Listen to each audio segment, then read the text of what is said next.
Today's been mostly about the crane, which is now in. It moves slow,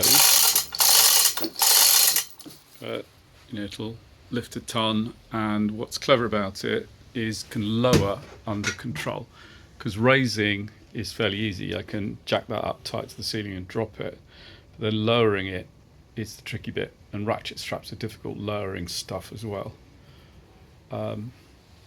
The other thing I've been up to is this was just a tiny bit out. It was kind of a fingernail out that way, a fingernail out that way, which threw everything else out.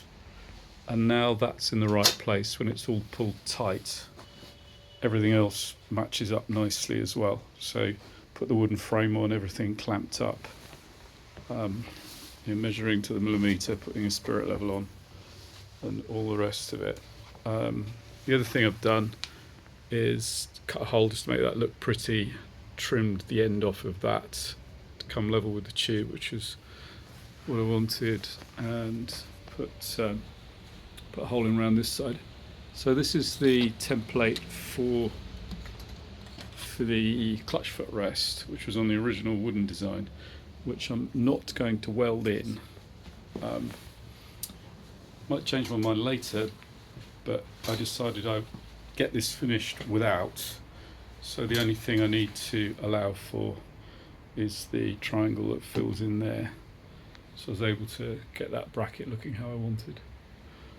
The other thing is cleaning the tube up to the little dot there where there's a tack weld before, get that cleaned up, so if it's marked and tacked, it's onto bright fresh steel, so that's now in a condition where it could be finish welded now. What order to weld stuff in, that's a question as to whether it's easier to weld that all the way around before welding all the way around the other side. I haven't really got an opinion on that. I might also do some practice welding, as this is the bit I want to look really nice.